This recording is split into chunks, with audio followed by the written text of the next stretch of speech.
ഇന്ന് നമ്മൾ ഉണ്ടാക്കാൻ പോകുന്നത് 5 തരം ലസ്സിയാണ്. നല്ല ടേസ്റ്റിയായ 5 തരം ലസ്സിയാണ് ഞാനിവിടെ ഉണ്ടാക്കാൻ പോകുന്നത്. അതിനുവേണ്ടി ഞാനിവിടെ എടുത്തിരിക്കുന്നത് കട്ട തൈരാണ്. വെള്ളമൊന്നുമില്ലാതെ നല്ല കട്ടയായിട്ടുള്ള തൈരാണ് എടുത്തിരിക്കുന്നത്. അതിലേക്ക് 1 കപ്പ് പഞ്ചസാര ഞാൻ എടുത്തിട്ടുണ്ട്. ഇത് ഈ തൈരിലേക്ക് ഫുള്ളും ചേർക്കാനുള്ളതാണ്. ഇതും ചേർത്ത് നമുക്ക് ആദ്യമേ മിക്സിയിലൊന്ന് അടിച്ചെടുക്കാം.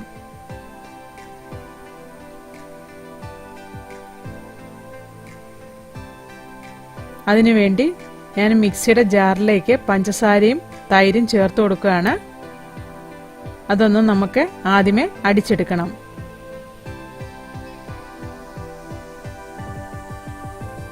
നമുക്കിനി ലസ്സി ഉണ്ടാക്കാം.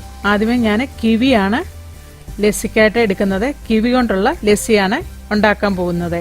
അതിനുവേണ്ടി ഞാനൊരു 2 കിവി എടുത്തിട്ടുണ്ട്. കിവി ചില സമയത്ത് പുളിയായിരിക്കും. നമ്മൾ ചേർത്തിരിക്കുന്ന പഞ്ചസാരയുടെ മധുരം പോരായിരിക്കും. അതുകൊണ്ട് തൈരിലേക്ക് കുറച്ച് പഞ്ചസാരയും കൂടെ വേണമെങ്കിൽ ചേർത്ത് കൊടുക്കാം. ഇതും ചേർത്ത് നമുക്കൊന്ന് അടിച്ചെടുക്കാം. നമ്മുടെ കിവിയുടെ ലസ്സി തയ്യാറായി. അതിന് ഒരു സെർവിങ് ഗ്ലാസ്സിലെടുത്ത് നമുക്ക് സെർവ് ചെയ്യാം. അതിന് മുകളിലായിട്ട് കുറച്ച് പിസ്ത അരിഞ്ഞത് ചേർത്ത് കൊടുക്കാം. അതും ചേർത്ത് നമുക്ക് സെർവ് ചെയ്യാം. അടുത്തതായിട്ട് പൈനാപ്പിളിൻ്റെ ലസ്സിയാണ്. അതിനുവേണ്ടി ഞാൻ കുറച്ച് പൈനാപ്പിൾ അരിഞ്ഞെടുത്തിട്ടുണ്ട്. അതിലേക്ക് നമുക്ക് കുറച്ച് തൈര് ചേർത്ത് കൊടുക്കാം. നമ്മൾ നേരത്തെ പഞ്ചസാരയും തൈരും കൂടെ ചേർത്ത് അടിച്ച അതാണ് ഇതിലേക്ക് ചേർത്ത് കൊടുക്കുന്നത്. അതും ചേർത്ത് വീണ്ടും മിക്സിയിൽ നമുക്കിതൊന്ന് അടിച്ചെടുക്കാം. നമ്മുടെ പൈനാപ്പിൾ ലസ്സി തയ്യാറായി. അവരുടെ ഇഷ്ടത്തിനനുസരിച്ച് ഡെക്കറേറ്റ് ചെയ്യാം. ഞാനിവിടെ കുറച്ച് കുങ്കുമപ്പൂവാണ് ഇട്ട് കൊടുത്തേക്കുന്നത്. അടുത്തത് ഷമാമിൻ്റെ ലസ്സിയാണ്. അതിനുവേണ്ടി ഞാൻ കുറച്ച് ഷമാം എടുത്തിട്ടുണ്ട്. അത് നമ്മുടെ മിക്സിയുടെ ജാറിലേക്ക് ഇട്ട് കൊടുത്തു. നേരത്തെ ചെയ്ത പോലെ തന്നെ നമ്മൾ നേരത്തെ അടിച്ചു വെച്ചിരിക്കുന്ന പഞ്ചസാരയും ചേർത്തുള്ള തൈര് ചേർത്ത് ഇത് അടിച്ചെടുക്കാം. നമ്മുടെ ഷമാം ലസ്സി തയ്യാറായി. അതിന് മുകളിലായിട്ട് നമുക്ക് കുറച്ച് ബദാം ഇട്ട് കൊടുക്കാം. അടുത്തതായി പഴത്തിൻ്റെ ലസ്സിയാണ്. ഞാനിവിടെ 2 പഴമാണ് അരിഞ്ഞെടുത്തേക്കുന്നത്.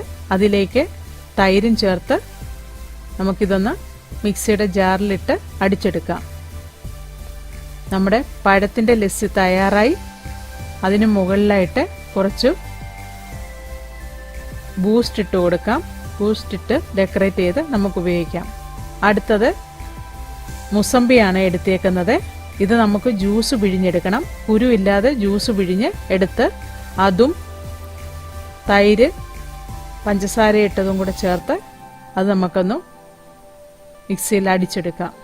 ഞാനിവിടെ എല്ലാം ഓരോ ഗ്ലാസ് വീതമാണ് എടുത്തേക്കുന്നത്. അളവ് കൂടുതൽ വേണമെങ്കിൽ നമുക്കിത് കൂടുതലായിട്ട് ചേർത്ത് കൊടുക്കണം.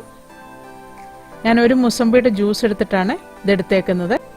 അതിനെയും ഒരു സെർവിങ് ഗ്ലാസ്സിലെടുത്ത് നമുക്ക് സെർവ് ചെയ്യാം. നല്ല ടേസ്റ്റിയായ 5 തരം ലസ്സിയാണ് ഞാനിവിടെ ഉണ്ടാക്കിയേക്കുന്നത്. എല്ലാവരും ഇത് ട്രൈ ചെയ്ത് നോക്കണം. ഇഷ്ടമായെങ്കിൽ ലൈക്ക് ചെയ്യണം, കമൻറ്റ് ചെയ്യണം. എൻ്റെ ചാനൽ സബ്സ്ക്രൈബ് ചെയ്യാത്തവർ സബ്സ്ക്രൈബ് ചെയ്യണം. Thank you.